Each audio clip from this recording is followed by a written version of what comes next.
Okay. Hello, hello, hello. Happy Cinco de Mayo, everybody. It is. It's Cinco de May Mayo. 5th, and it's a Cinco de Mayo. La cucaracha, la la You la have la your la. Mexican beer already? Oh, well, no, not yet. I had tequila here, but I think I took it back Not downstairs. yet. But at our apartment complex, they're having a Cinco de Mayo festival where they're going to have food and festivities. And so we're like, yeah, nice. We're very excited. We're going to have free dinner. Yum, yum, yum. Yeah. Hardly wait. I don't think I've gone to parties on this in years. Long time. I don't think I'm going to anything party-wise tonight, I'll tell you that. Oh, Yeah. oh, I'll party for you, dude. You do that. I'll party for the both of us. Apparently, I'm an old man now. Oh, yaw. Yeah. You're only as old as you feel, sir. And I bet you old. feel old today. I'm old today. Feel old today. Yeah. That was like last week. I fell out of the tub. Nothing makes you feel older than falling out of a tub. Yes. And hitting your back on the back end of the lip of the tub and walking around like you're 90 years old. Oh, honey. Oh. I've fallen and I can't get up. Oh, my Lord. That is a trademark of, you gotta stand. That's a trademark line. Did you know that? Yes. I've fallen and I can't. We should talk about some week. We should talk about trademarks in your business because, oh my gosh, you know how much shit is trademarked out there that you can't say? Yeah. And there's a lot of stuff that's not Super Bowl is trademarked. But there's also a lot of stuff not trademarked that people are taking that somebody thought, oh, this is mine. Yeah. Not so much. Yeah. Got to trademark your stuff. Trademark, you're an idiot, and nobody wants to hear about it. I already trademarked that. Sorry. My favorite is idiots, surrounded by idiots. Well, we could go into all kinds of like movie lines. By the way, some of my friends were last night at they were in San Diego for, it looks like the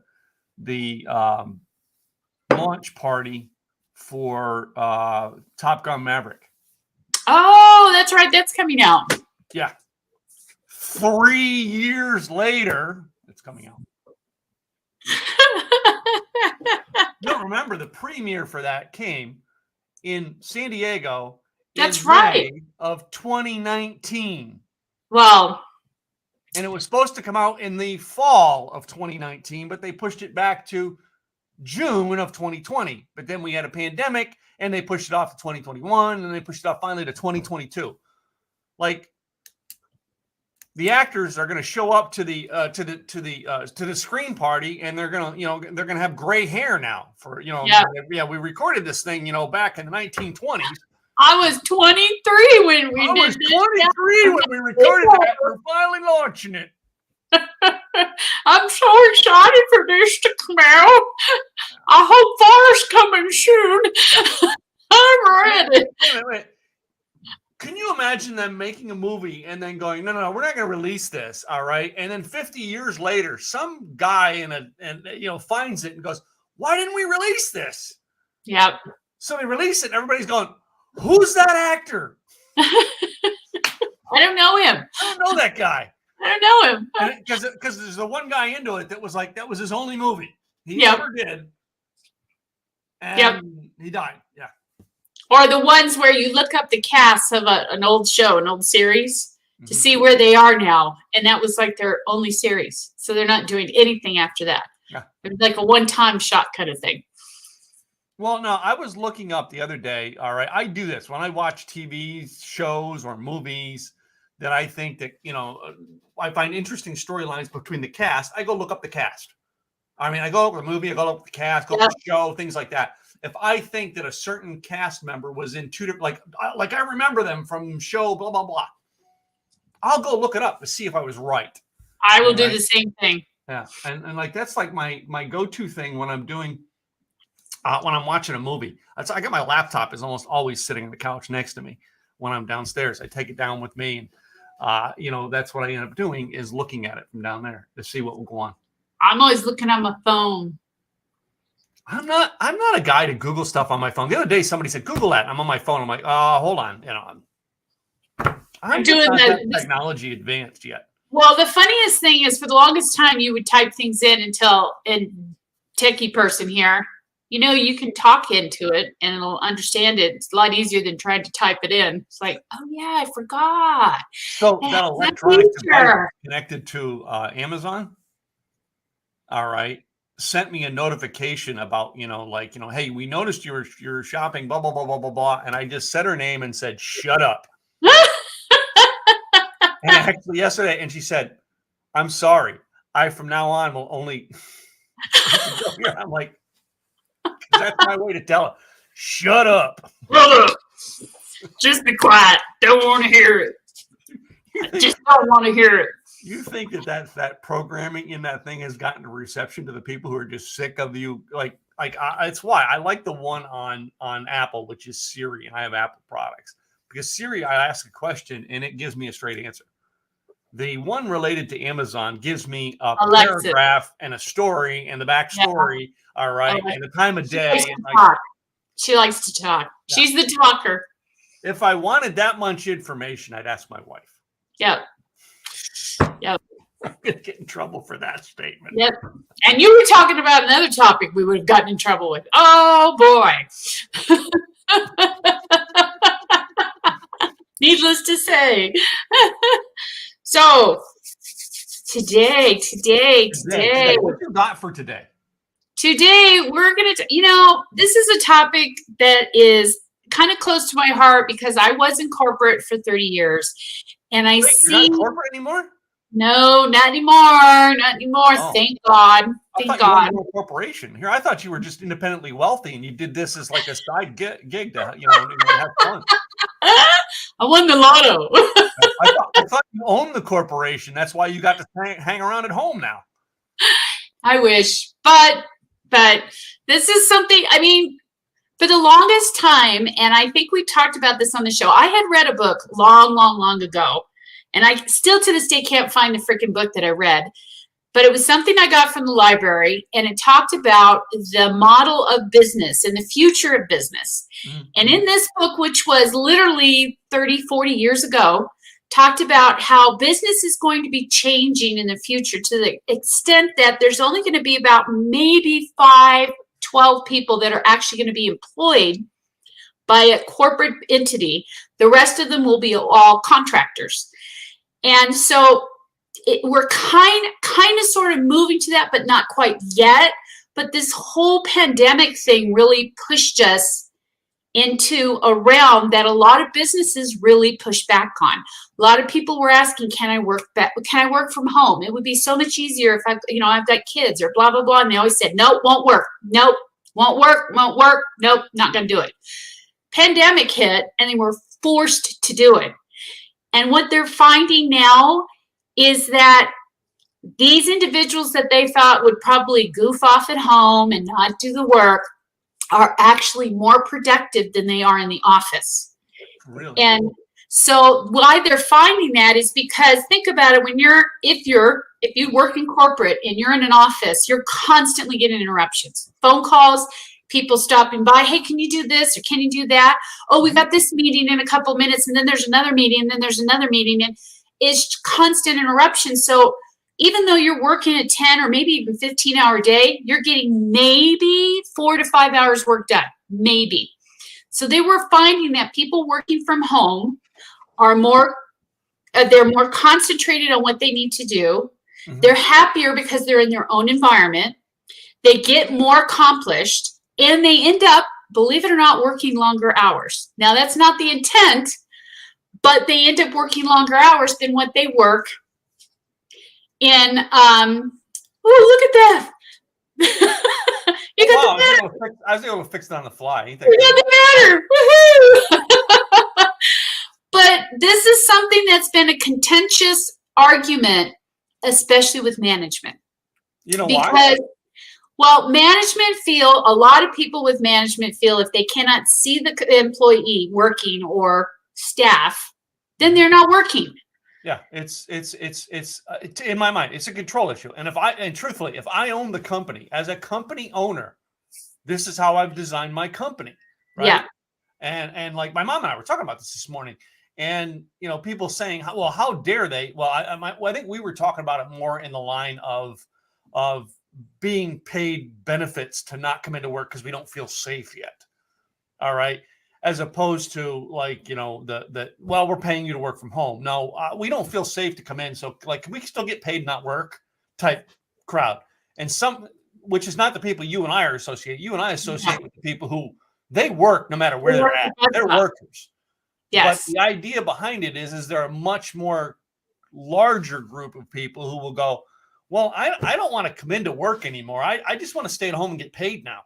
Right. And they're going, we don't need to give them more benefits to stay separate. We need to get them back into the office because they're like, you want a job? You're going to do it. This is the job. You don't want to do the job? Go do it somewhere else. And I know that, you've seen it and we've seen it a lot where people are coming into the idea of, yeah, but they're much more productive, blah, blah, blah. And there's a whole story behind, yes, but there's a group of people who are not. I agree with that. And the other caveat on that too is that a lot of people took a look at their lives at that point, especially those that are getting close to retirement, and thought to themselves, why am I working so hard for a company that doesn't even give a shit about me? Yeah. So, if I can retire. Yeah, but if you're into your 50s and you're just now figuring that out, all right, some of us figured it out in our 30s. A long time ago. Dude. Yes. But here's the thing that's causing a lot of problems right now for businesses is that, and I'm part of that community, is the baby boomers. We're the ones that still like to work. We're the ones that still like to do things, but we're also realizing too, I don't want to be like my mom or my dad who's like, doesn't retire until they're like 85. They've got a couple good years and then they're done. Yeah. We want to enjoy that. So we're seeing that opportunity, and a lot of baby boomers have taken on these other businesses and realizing, hey, I can make this amount of money. That's all I need to make. I can take Social Security and set. I can retire. So a lot of that group, which is the majority of workers that people didn't realize. It's the majority to get the work done. Let's get the phrasing right. The majority of workers that still have that work ethic of, I'm here to do a job. I'm here to get paid, so I'm doing my job. They will. Majority of those workers do it no matter where they are. They're going to do it. Yes, but they're retiring. Yeah. So because they're retiring, there's a huge, huge gap of help right now that companies are having a really hard time filling. Now, I'm not bashing the young, and I'm not bashing any particular, generation, but the younger generation coming up, and we've had this discussion, is they're expecting things as instantaneously as what's on their phone. So when they start a job, they're like, okay, I've been here 6 months. Where's my raise? Yeah. I've been here a year. I'm ready to move up to management now. And as we know, it takes time, and you have to put in your time in order to do that. But they're used to that instantaneousness. And this is the same generation that now is coming in going, well, I have all this college debt because I went and got a master's degree. All right. And my master's degree is in, the art of the clouds passing me by, and I should be able to get a management job now. Like, dude, it doesn't work that way. All right. Yeah. Most of us who went that far in education paid for our education far into our 40s. Yep. Yep. And here's the thing too, is a lot of times you've got a younger generation, and this is part of the reason why a lot of baby boomers I've read have been quitting and retiring too, is they're kind of tired of having to train these young folks coming on board with an attitude of, okay, old man or old lady, I'll learn it for a few days and blah, blah, blah. And the problem with them too is that they're only here to stay for a short amount of time. They've seen their parents put in all this time in a company, and then the company lays them off. So now they're there 2, maybe 3 years, and then they're gone. Yeah. Here's a great point Mike brought up. All right. It will continue to plague them until, number one, have the paycheck and rug jerked out from underneath them. Underneath them, yep. Boy, that wakes you up real freaking fast, doesn't it? Yep. Yep. All right. Or they choose to do something different. All right. So you wake up one day and go, you know what? I don't have to do this. I'm going to go find another way. Yep. And I'm going to tell you, that is not the easy way. From someone who's been an entrepreneur his whole life, that's not the easy way. And I went through near bankruptcy several times, but I get it. But having that rug, that paycheck pulled out from underneath, a great point there, Mike, is that's some way to wake up the people who are going, well, I want it. And I remember I had a job that I thought that when I was younger, I thought I was entitled to that paycheck. Yeah. All right. Until one day I came into the office and they realized, you know what? We think we can run this department without you now. It's like, what? Yeah. And you can't, Yeah, because all I was doing, I was coming in for the paycheck. I wasn't coming in for the passion of the job. All right. Yeah. So I felt entitled to that paycheck. Right? Well, and here's an interesting story too. When I was a teenager, my mom taught me work ethics. And I remember I was working at a Kentucky Fried Chicken. And as we know, when it comes to retail, you don't get money unless you've got customers. No customers, no money. Yeah. And so she had a couple customers come in and she was really bitchy too. And I said, what are you doing? She said, well, he pissed me off. I said, who do you think pays your freaking check? My manager. Where do you think the money comes from? My manager? So you think he has all this magic money to put on your check to hand it to you to be mean to the customers? Yeah. No customers, no check. So, and I think that's the biggest thing that companies are having a hard time with right now is customer service. People are in customer service, don't give a rat's ass. Wait a minute. You come to a company when you're a young kid. What's usually the first job you get to work your way up the ladder? Oh, it's like the receptionist. You're the front desk. Customer service. It's a customer service related position. And always it's the crappy person who's like, I hate my job because, minimum wage is $15 an hour and I'm only making $9.25 and I need more money. Yep. This is crap. Attitude instead of, I actually used to tell people this when they came to me for counseling on quitting a job. I used to say, do yourself a favor before you do. Try to improve, spend 6 months and try to improve the position you're in with the powers you have. And then, all right, decide if it's time. And almost every time they did that, they came back and went, no, I'm not looking for another job. I'm staying here. Why? Because you created your better environment. Exactly. I had dinner with a lady this week. Her and I, we probably get together about once every 8-9 months, and we just have dinner and talk. And she is the people who draw blood at a doctor's office. Oh, yeah. I forget what they call them. Like phlebotomist or something like that. Phlebotomist, yes. Yeah. She's in that. I mean, her company does something around that, but her name's Lauren. All right. And she did this whole thing with a lot of them that she worked with when she was in training.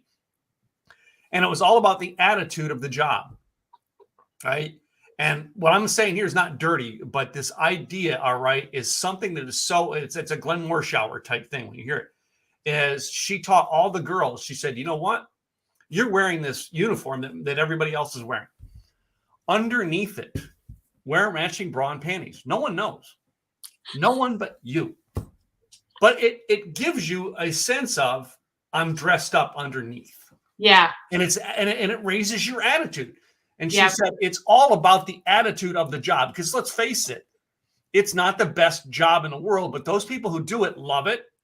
And those people who do something, and you remember the Glenn Morshower thing, all right, of the food in different parts of his body. That's all. Yeah, like pancakes. Secretly, you have a smile on your face, and you know why, but they don't. Right? They don't. And that spawns your attitude of like, I want to do this better. Right. Yep. And I think too often these young kids, they've not found that trick to how do I make this better? And I change my environment. I change my attitude. And all we are out there selling right now is like, well, you need a better mindset. You need to have a better attitude. No, you need to find a secret inside of you that brings you to life. Well, and my mom a long time ago, she told me that was a very important thing. She said, every company that you work for, you make sure that you are an asset, not a liability. Exactly. And that means an asset is you learn every single thing about that company, every position. So that way, if somebody needs you to fill in, you can do it. And then they're going to look at you, and you're going to be that valuable player that if once you leave, because they realize how many jobs you've done over the years, because you've learned all of them, they're going to be going, wait, no. How much can we offer you to stay? Because we really rely on you. Yeah. That's the key, is that you become that employee or that worker, whatever the case is, that everybody not only relies on, but realizes your value. That's what you're bringing to the table, is your value. And if you're not valuing that position or what you have to offer, you're always going to be looked upon as, well, next. Yeah. Let's get the next one in. Next. Mm-hmm. And the thing they don't realize too is that they jump from job to job to job, and now they're going to get to that point where they're at the 10th job, and they're going to look at their resume and go, why were you only here for a year? And why were you only here for 2 years? And why did you jump around to 10 different jobs? Now you're telling them, I can't rely on you to be here any longer than 2 years. I'm not going to invest my time and effort into you if you're going to be gone in 2 years. No, next. Not realizing, yep. Exactly. Nope. No. And that's the someone caught problem. up on that Facebook user. I wish you'd actually tell us who you are, so I don't know who you are. Tell me who you are. But no, you like that one. How can you uplift yourself is important. How can you uplift yourself? Let's sidetrack on this a little bit. Katrina, you work in your office by yourself. So do I. What do you do to uplift yourself? I listen to music. Okay. I listen to music that gets me in the mood and gets me and puts my mindset into where I need to be, so that I'm in the creative juices, so to speak. Yeah. I have the mood lighting in. That's why I have all this freaking lighting, because I think it looks cool and I feel cool working here. Right. Yeah. But one of the things I did was on the other side of this, I have a chair that's my relaxed chair, and I have an ottoman that goes with it. Well, I just put the ottoman underneath the desk. So like, I'm sitting here with my legs stretched out right now. Yay. I'm like cool and feeling all right. But my other podcast that I do it from a standing position. That's something to keep my attitude up when I'm in it, because I got to keep myself on my feet interviewing people. Yeah. And that's how I uplift myself. So. Well, and I think, and that's the important part when you're going, it's just, and going back to the model of where I know a lot of businesses said people can work from home and that'll work out, no problem. And now they're reneging, because a lot of them said that's going to be permanent, so don't worry about it.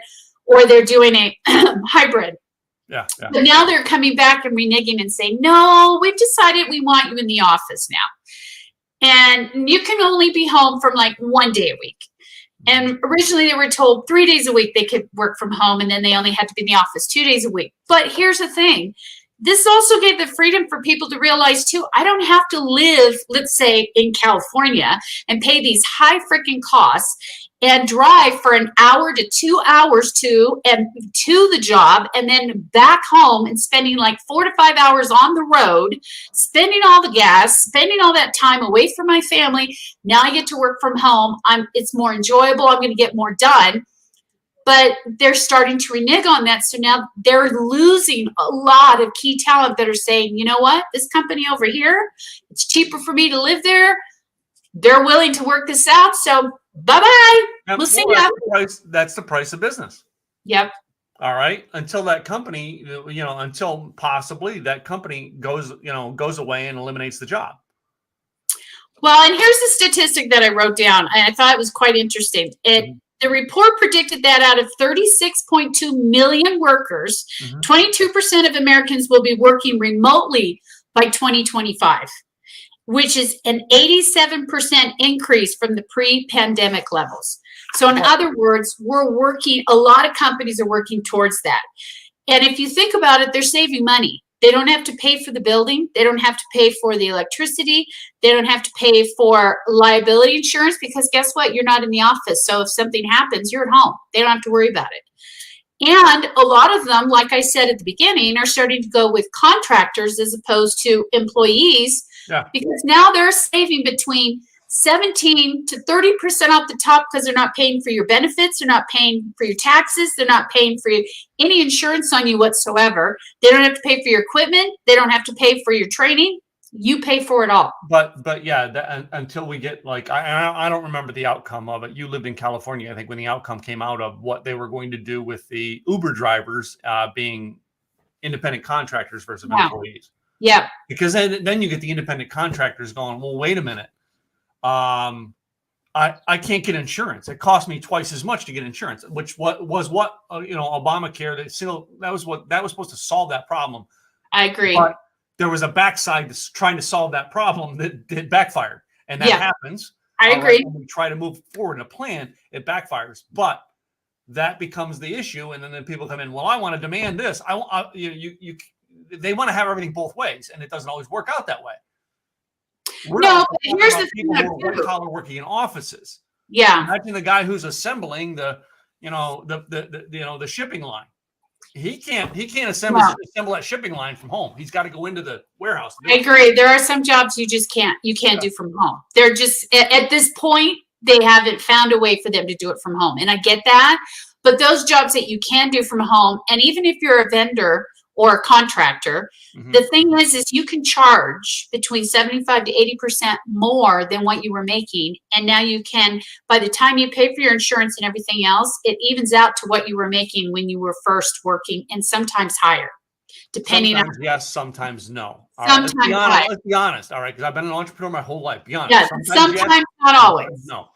All right. And I've had jobs that I thought were, oh man, this is going to be a great contracting job. And then by the time I pulled all my expenses out, it was like, wait, things that would have came with the job, I would have been better off taking the job at an hourly rate. But I think things are going to start to turn and shift, because I think they're realizing with this pandemic, it would be easier as a whole if people were working from home, because it wouldn't be so hard to say, well, we're going to have to shut down again, which I don't think is going to happen. But there might be some things where they can say, okay, you can start working from home on a regular basis now because of whatever the case may be. But like you said, there are some people that don't want to work because they don't feel safe going back into work because of things that are going on, or not necessarily just the variants of COVID. They might not feel safe because, there are people going into the job and shooting people, or they're having, you just don't know what you're going to get. And granted, that's something that's part of life. But in business, like you said, if you're the one who owns that business and you're running that business, then, you have to abide by what they set as the standards. But as a business owner, you also have to realize too that you have to adapt. And if you don't adapt, you may not be in business anymore, or you may not be able to get the employees that you really, truly need to do the job because you're not adapting to the times and what's going on. So it goes both ways. But I think this whole COVID thing taught us a lot, especially with business, that it is feasible, it is doable.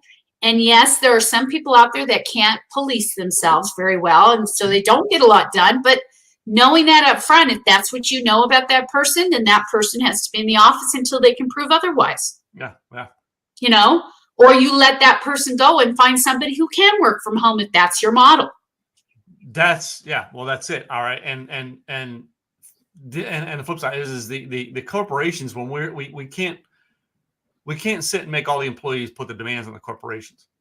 Pretty soon the company, will go out of business because you have people who don't know how to run a business trying to tell you how to run a business. I agree. Right? Yeah. Totally all right. agree. So that's one of the reasons why I can like it or dislike it. I can hate the fact that my employer says that, but the reason they own the company, they figured out how to be successful at this. And I only can afford to get a job for them because I haven't figured out how to be successful at it. Yeah. So before I try to tell them how to run their company, maybe I should figure out how to do it. Yeah. Well, and that's something that we should all, I think personally, as a whole, we should all learn how to run a company, and it would give us a better idea of where the business is coming from. So that now another problem is we're too busy training people to be employees and follow the line. You know what I mean? I know. And that's another That's a whole other entity. I mean, there are businesses out there that I worked for that just refuse to change. And there's still businesses out there that refuse to change that now are no longer around. Mm-hmm. So, I mean, and that's, like we said, that's part of business is you've got to adapt. You Yeah. have to adapt to the times. You have to adapt to whatever's out there. But I think it's an important piece as business owners as well as entrepreneurs.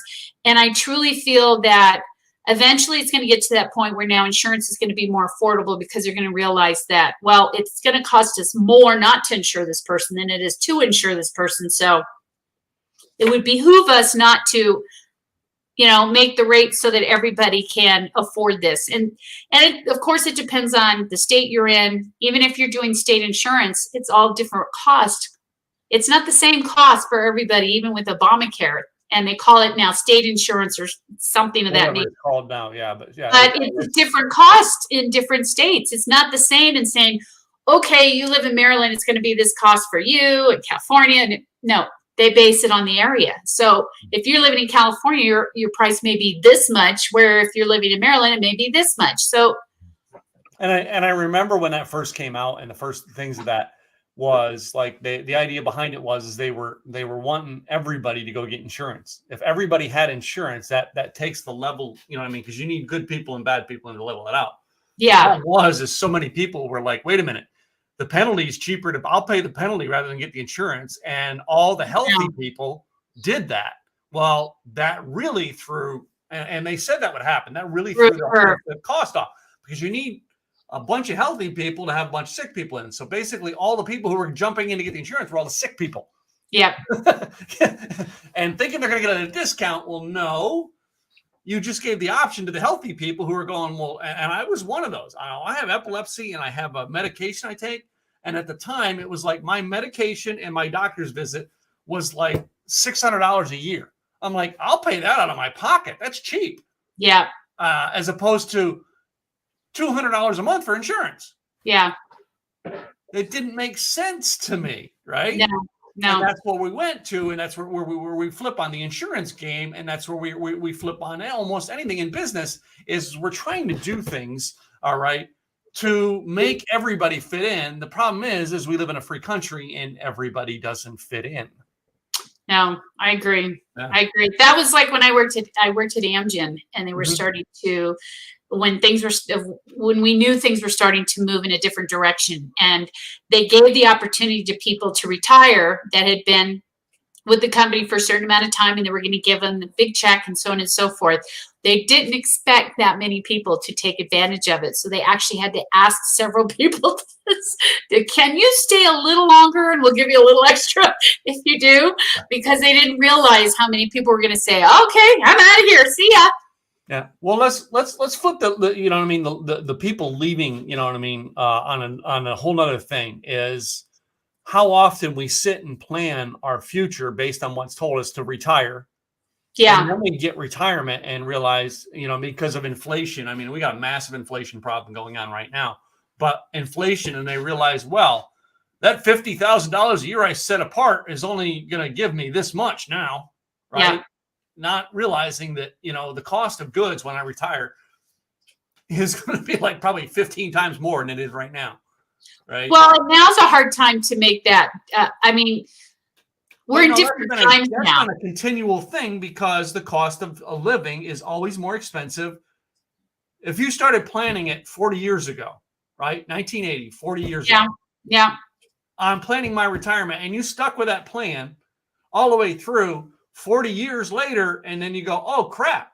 The plan I had was to retire on 1982 salary. 1982 salary. All right. Isn't going to get you McDonald's nowadays. No, it's back to Walmart. Hi, welcome to Walmart. Yeah.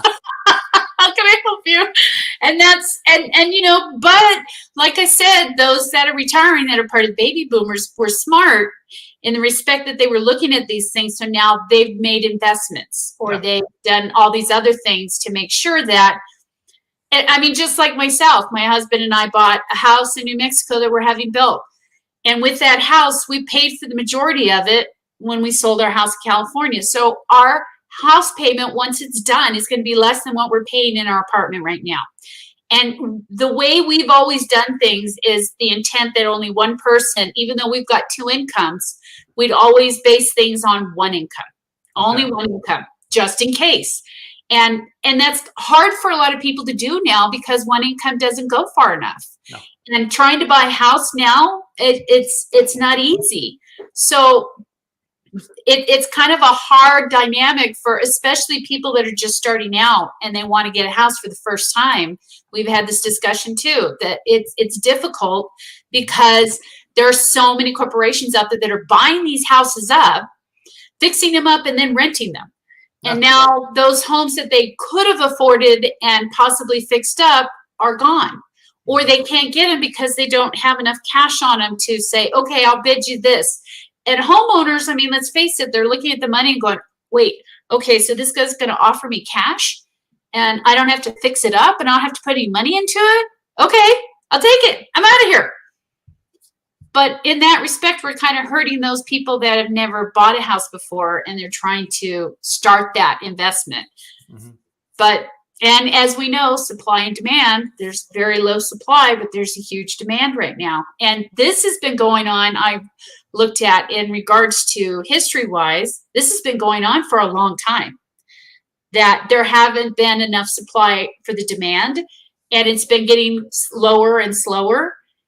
And people didn't realize it until we got to this point. We're like, yeah, we still don't have that supply yet. We're working on it, but we're not quite there yet. Mm-hmm. And it's been going on for a long time. Yeah. So yeah, this is an interesting subject, and a lot of people are going to, I mean, they're going to have opinions on this subject because of the fact that we've got a workforce now that wants they want to get their own way. Yeah. Right? And you and I know the world we grew up in when we first started the job. You didn't get your own way at first. Nope. All right. And I think, well, I can't enforce this. I think we need more of a people. We need more people who need to understand. I need to pay my dues. Yeah. We have lost the concept of paying your dues to be successful. Yeah. Because there's too many. And the reason why is there's too many companies out there who said, yeah, you got to pay your dues. All right. And the people retired paying their dues. All right. Because, it's a different work ethic. Yeah. Well, it comes down to the work ethic. All right. Is you want to be successful. You've got to beat the next guy. Yep. You want to be successful in a small company. You better be better than you were last year. You can't show up this year with the effort you put in last year. Nope. It's got to be better. And if you don't, there's going to be somebody else who come along and do it. And I think that competitiveness, all right, once we get through this, whatever this headache is that we got with the pandemic developed, once we get through that and we get the competitiveness back in America again, I think you'll see the younger generation start jumping. All right, going, oh wait, I'm gonna get left behind. Yeah, my coworkers aren't willing to drive into the office. I'll drive into the office if I can get an extra $20,000-$40,000 a year. Yeah. All right, and now you'll start watching companies go, well, Charlie, we'll give you that promotion to run the division. All right, as opposed to the 20 people who are like, I want to stay at home. I'm not doing it. Yeah, I'm not doing it. And then they'll be like, wait a minute, why did Charlie get a raise? Because Charlie was willing to do what you weren't willing to do. Yeah. And I remember, when I went to work for Starbucks, and this was like, I'm in my 40s. I'm kind of semi-retired, working a part-time job, living off of investments at the time. And I'm going into, for a 4-hour shift, I'm there for 6 hours. And the guy the guys who I was rooming with at the time, when I came home one day and I said, well, they're asking me to go into management. And he says, it doesn't surprise me. And I'm like, what do you mean? And he goes, you're somebody who's willing to do more than what you're paid for. Eventually you'll be paid more than what you do, than for what you do. And that's just a fact that most of our younger generation does not understand. Yeah. And that equation will come back in, ladies and gentlemen. All right. Once the hard workers are gone, these baby boomers who are going, hey, that's it, I quit. Bye-bye. Right, once they're gone, and Now the burden on the department comes down to the 20 people who said, well, I'm not going to do it. Let's let that one guy over there who's going to work all the time. Let's let him do it. And now he's gone and the whole department gets gone and you got no job. And you're like, well, crap, I guess I better get up and do the work. Yep. And it's hurting a lot of companies right now. And in fact, they're even going back to these people and asking them, listen, if you come back as a consultant, we'll pay you this much money and you can manage da da da da da.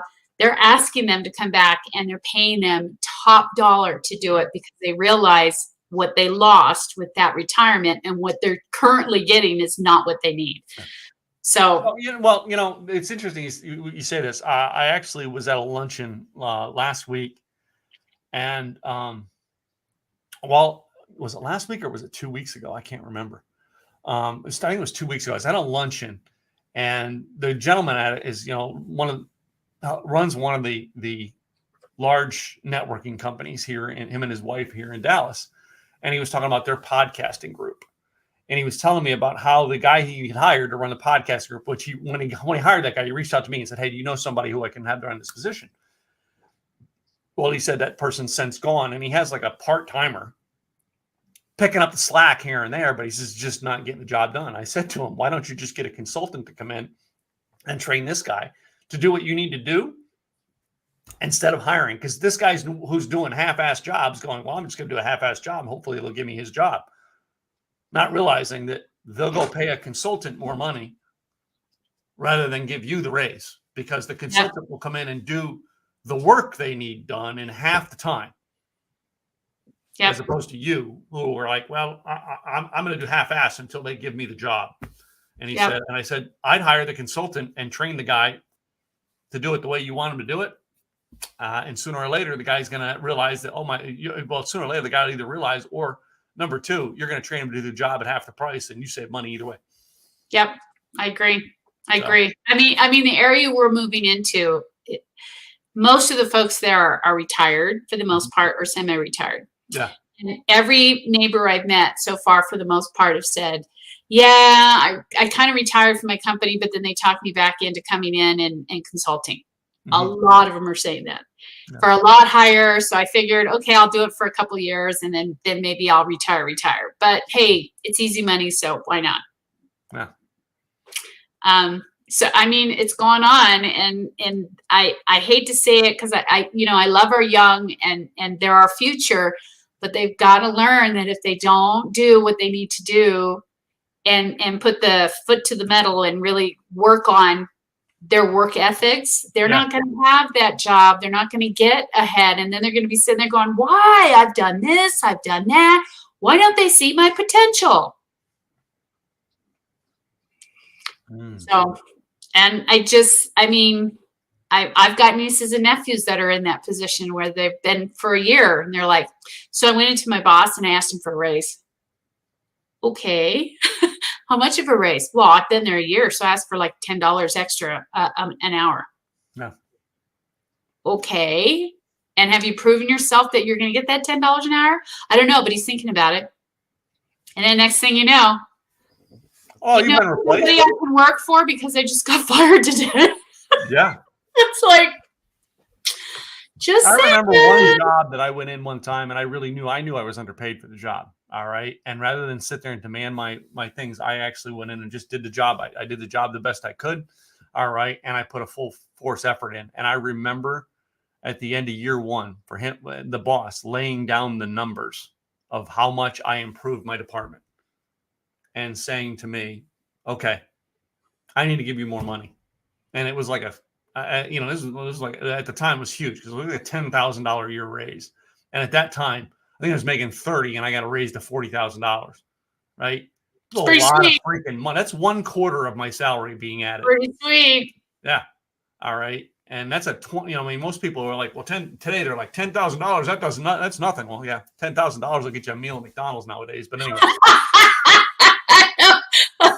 Maybe a burger. Yeah. Don't you remember the commercials where you can get a meal for $1?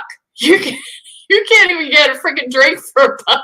No, you can. They offer you now. No. McDonald's offers you now $1 any size drink you want, and they always ask me, "You sure you want the small? Because you can get the large for the same price." And I'm like, Yeah, I'm no. not going to drink that much of a soft drink. I'm only going to Yeah. drink a little bit. And I have I'm to good. fill up the small cup. Yeah. Don't you want to large it? We can get you a No. large fry and it's no more. It's like, no, I'm good. Well, I don't mind the large fry because I will eat the fries, but the cup, The 'cause you get drink, three not so refills, much. I don't want that large of a cup. I'll take the small cup.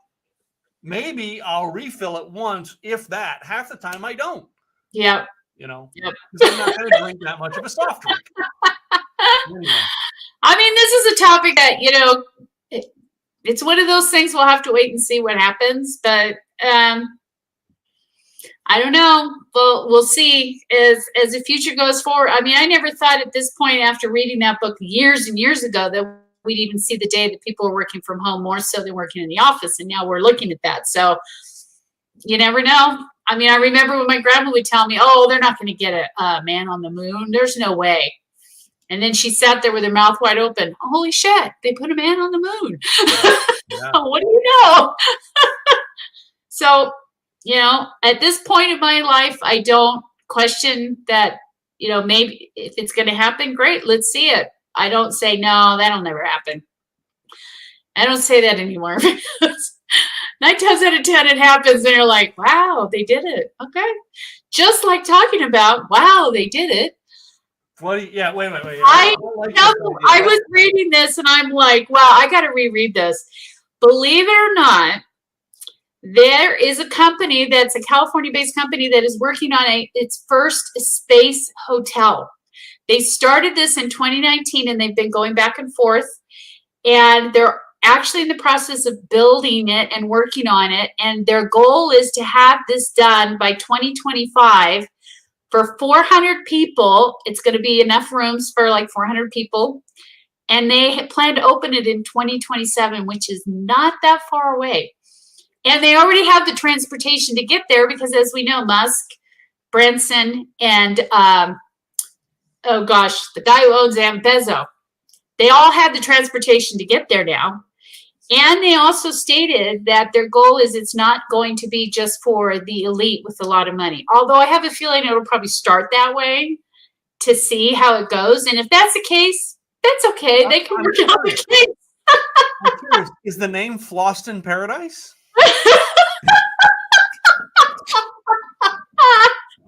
Oh my God. I was like, I never thought this would happen, and here we are. And they said it's like a Ferris wheel. Yeah, will Ruby Rod be doing his radio show from there? I know. Is it like a space cruise, like Fifth Element? We're going on our space cruise. I mean, Dallas. I thought when I was reading this, I'm like, I have to reread this. This is crazy. But and the first person who gets to stay there wins the Gemini Croquette contest. Yeah. It'll be announced on the Ruby Rod radio show. Well, the thing is with these rooms that they were showing, they're little they're pod rooms with this whole big window to look out to space. Mm-hmm. That's all dark with stars and galaxies. But you know, the first thing that came to my mind, of course, is okay. Well, what about the old space, what they call space trash that we put up there? What if that hits something? What happens then? Or meteor, if there's a meteor or a meteor shower, what if that hits? What happens then? I mean, it would be just like getting a hailstorm in Texas. That's like crazy. I'm like, okay. Roofing company, stat. No idea. But you know what? If they want the elite to work it out, let them work it out, all the kinks. And then when it gets to that point where the rest of us are going to go, okay, they've worked it out. I'm ready to go. Let's compare this to The Fifth Element. All right. First of all, The Fifth Element. It's a great movie, by the way. You got to watch it. He has this tiny apartment, right? Yeah. That's all the room there is in the city is for these tiny apartments, right? And it's up way high. Yeah. But he goes to Floston Paradise, and you look at the size of his suite. Not the diva suite, just his suite was huge. Huge. I'm like, huge. It's like 6 of his apartments back in New York City. It's huge. Yeah. And my favorite part of that movie is when the guy pulls up to his window and says, "What you have today? Usual? Okay, I chop it up for you." And that's real. Uncle Benny. Do you remember where Uncle Benny's from? Oh no, I forgot about that. He was in the Lethal Weapon franchise. The same actor was in the Weapon franchise as a Chinese restaurant owner called Uncle Benny. That's right. I'd forgotten about that. So Uncle Benny's still around in 2023 or 3023. Uncle Benny's still around. All right, and he just comes around in a little sky thing to make you. I just thought, wow, that's really resourceful, and if they can pull it off, which I'm sure they will, it'll be interesting to watch and see how it's going. Just like, I mean, we all watched the what was it, SpaceX and I can't remember what they're all called, and people just mutilated poor Bezos because of the shape of his ship. And the color was like, really, dude? You couldn't come up with a better shape. But that's like the remember the Austin Powers with the rocket, and they went through a series of everybody explaining it, but not quite getting it. Yeah, it was so hilarious. It's like no, it's like I don't know, but I just thought, wow, that's a concept. I mean, would you, in reality, would you take a trip up there and stay in space? No. No. Why? Why not? It's a new adventure. I don't want to travel to Europe or anything right now. You think I'm going to take a trip to space? Europe's too far for me. Hawaii is too far for me. But you think I'm going to get in something to go to space? Yeah. I don't know. Although I do have a few X's I'd like to ship there. But what was interesting that we're talking about too is everybody's talking about gravity and that type of thing. And they have certain areas that are less gravity and more gravity, so that it doesn't cause issues on the body, so that when you come back you don't have any issues, because they say when you're up there in the gravity, things tend to move around inside. When you come back down, they kind of move in different directions, and sometimes they have to go through physicals to make sure that nothing has changed. So I mean, I don't know, but they were talking about how the gravity would take place and you wouldn't be totally no gravity. They would set it up so that you would still have gravity and you'd still be able to walk and not, flying in the air, but they'd also have areas that were kind of a little bit of both. So okay. I don't know. I just thought, wow, this is crazy. And we have a resource today that I wanted to share. It's corpnet.com. And the thing is I know a lot of people that are entrepreneurs start off as solopreneurs. Mm-hmm. And financially, it makes sense at the time. But as you go down the road, and this is something that they have education on to find out whether you should be an LLC or an S Corp. And of course, a lot of it has to do with the taxes as well as liabilities, and helping your business so that if something happens, they can't take everything, like your home and so forth, if you're a solopreneur. So it protects you as a business owner, and it's a great resource to go on, and they'll help you set that up, whether you decide to be an LLC or S Corp or whatever the case may be. They help you, take you along that route, educate you, and say, okay, we're going to help you with this, and they do the whole filing for you, so you don't even have to do anything. So that's a great resource to have. Cool. So, yeah, and I know, like I have Joe file mine on my accountant, but I know they have a corporation there that'll do it. And I've filed both of my LLCs. I filed myself. So yeah, I have the knowledge. You can do it yourself, huh? Yeah, I mean, there's ways to do it. You can do it. There is ways to do it yourself, just like you can file your own trademark. But like I hired what's his name to do my trademark because he knew the system better. All right. Yeah. And it was a shorter time frame for him to do it. Yeah. And plus, if you miss anything, or if there's certain things that you miss along the way, can cause you problems down the road. So you always want to do this the right way, so that later down the road, when tax time comes along, you're not hit with this. Oh, by the way, you forgot to file this one piece, so now you're going to owe us this much money. Like, yeah. What? Yeah. So it's always best to go to the experts. Exactly. All right. Why why companies like this are out there, and there was other companies out there that did it. All right. And I know the lady who's in part of CorpNet. CorpNet. It was, oh gosh, what's her name? I know her. Allie. Huh? Allie. Nellie. Nellie I can't remember her last name, but Nellie. Nellie Acop, I think. I think I'm friends with her on Facebook. Yeah, Nellie. Oh, I'm actually going to search and see. She used to be, both her and her husband are lawyers. And so they pulled this company together because they realized this is a huge, they actually, believe it or not, pulled LegalZoom together to start with. And then LegalZoom got bought out, and then they started CorpNet. Yeah. I believe. Yeah. I think that's their story. And Nellie Acop. Yeah, I'm friends with her on Facebook. Yeah. So. Yeah, she's funny really. How many people I'm friends with on Facebook that I really don't know personally. We're friends on out. Yeah. Well, she came to our Women Network and she talked about S corps, LLCs, and how to decide and getting those set up as business owners and that type of thing. And it's very educational, and it's something if you're an entrepreneur and you're just a solopreneur right now, it's something you really need to check into because, like I said, with tax-wise, you get creamed in regards to taxes if you don't. Yeah, and now more than ever, you're going to need to get your taxes in order. So anyway. Yeah. Yep. Totally agree. So it's a great resource to check into. That's corpnet.com. Yep. So I actually didn't put that in the thing to put up there. Oh well. Anyway. Well, let's end our broadcast here for the day. Why don't you tell everybody a website for you? My website is KG Website Designs, and we help you set up your online ATM, which is your website. It should be working for you, not against you. Yeah, it should. So speaking of new websites working for you, not against you, have you seen my new website, timgillette.com? I'll have to check it out. Yeah, new website went up on May 1st. Yeah. And we're still working on I'm still working on in my copious free time. Still working on this one?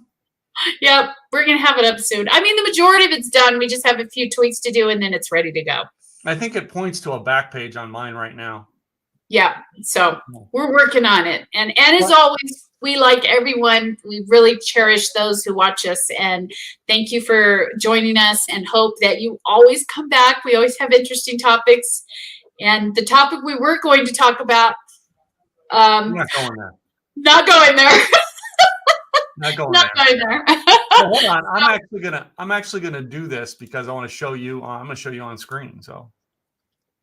Oh yeah. What are you gonna show? I'm very afraid. Hold on. Very, very, very afraid.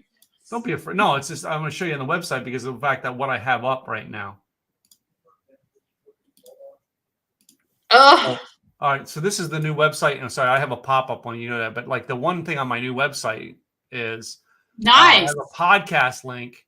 When you click the podcast link, it opens up to the podcast pages. Nice.